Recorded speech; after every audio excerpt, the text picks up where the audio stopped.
Merhaba, 10 haftadır beraberiz. Bu haftanın yanlışlarını düzeltmek için yine görev başındayız. Gelin başlayalım.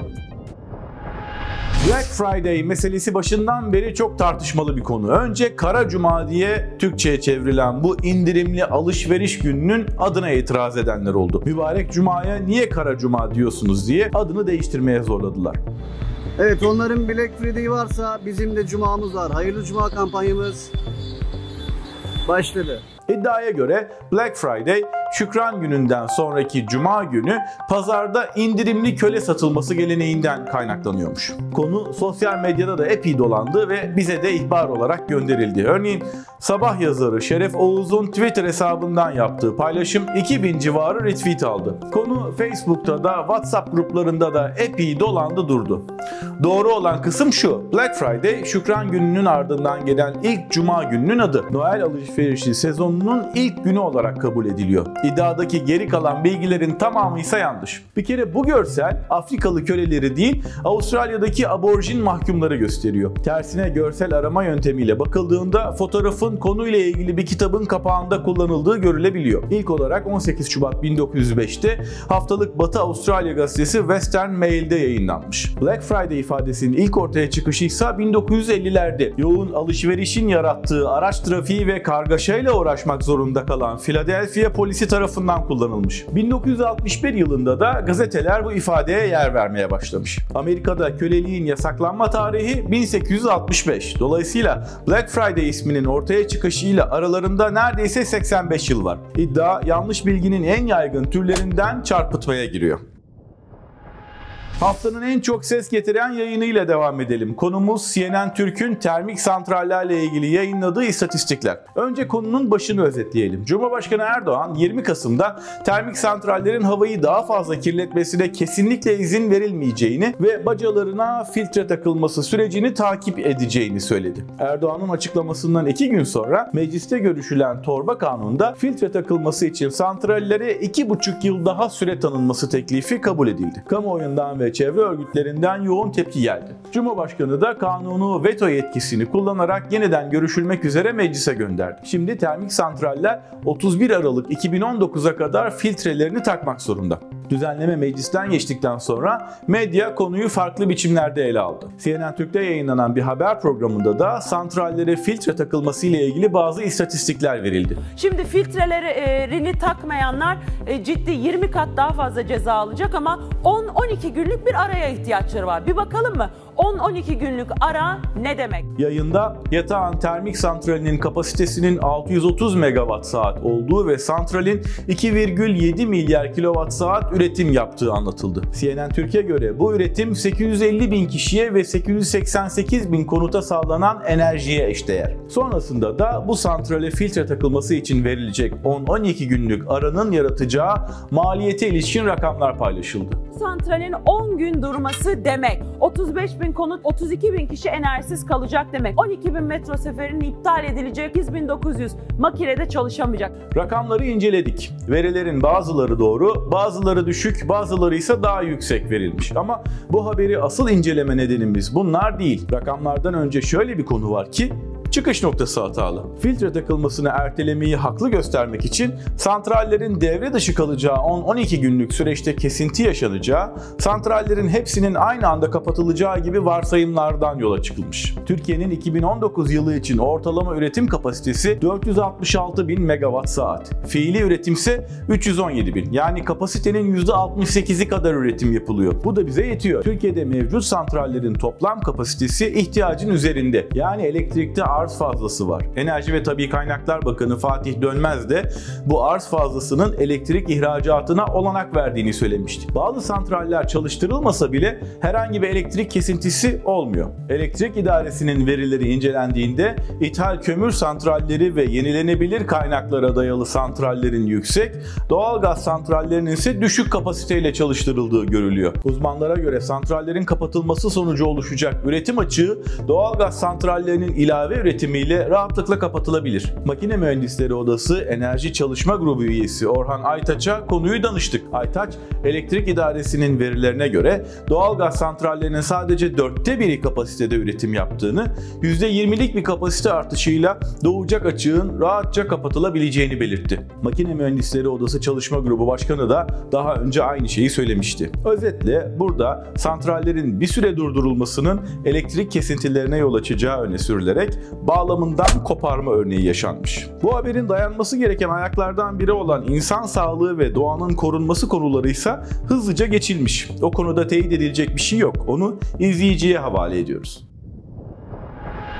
İşte yine o sakallı bebek. Türk basın tarihinin bu ikonik haberi bu hafta neden tekrar aklımıza geldi diye sorarsanız bizim aklımıza gelmedi ama hatırı sayılır miktarda köşe yazarının aklına geldi. Konu saraya çıkan CHP'li iddiasını ortaya atan Rahmi Turan'ın medyadaki eski günahlarını ortaya serme çabasıyla ortaya çıktı. Hürriyet gazetesi yazarı Ahmet Hakan, Türkiye gazetesi yazarı Nebi Miş gibi isimler sakallı bebek haberini yapan kişinin Rahmi Turan olduğunu öne sürdüler. Ancak bu kadar çok köşe yazarını peşinden sürükleyen iddia doğru değil. Nitekim Rahmi Turan da köşesinde bunu küpürlerle açıkladı. Rahmi Turan'ın Tan gazetesinin kurucusu ve uzun süre yayın yönetmeni olduğu doğru. Ama haberin yazıldığı Ağustos 1987'de Günaydın'ın genel yayın müdürüydü. Tan'ın genel yayın müdürü ise Tevfik Yener'di. Yani Rahmi Turan'ın Tan gazetesinde çıkan sakallı bebek asparagasıyla iddia edildiği gibi bir bağlantısı yok.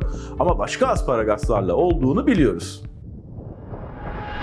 Başladığımız günden beri yıllar önce çürütülmüş yanlış bilgileri dönüp dönüp tekrar teyit etmek durumunda kaldığımız sizin de dikkatinizi çekmiştir.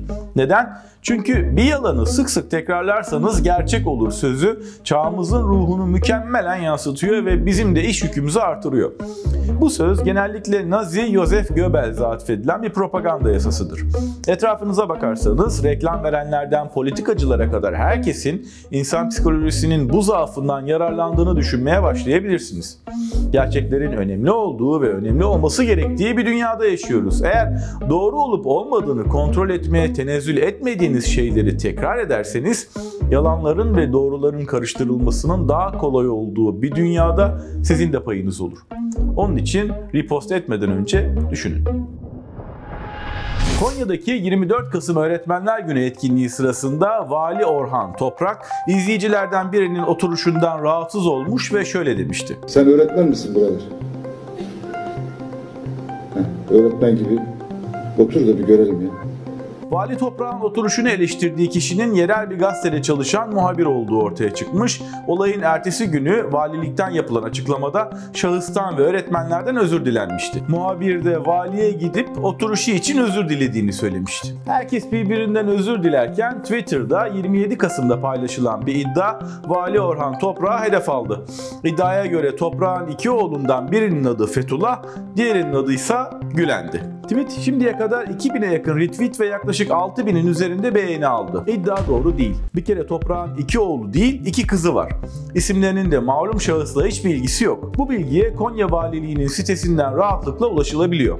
2 oğluna Fethullah ve Gülen ismini veren biri yok mu? Var. Vali mi? Evet. Eski Tokat valisi Cevdet Can. Bu durum 2017'de gündeme gelmişti. Kendisi de çocuklara dini isim diye koyduk. Konuyla ilgili Sayın Bakanıma da bilgi verdim. Neden soruyorsunuz? Siz işinize bakın demişti.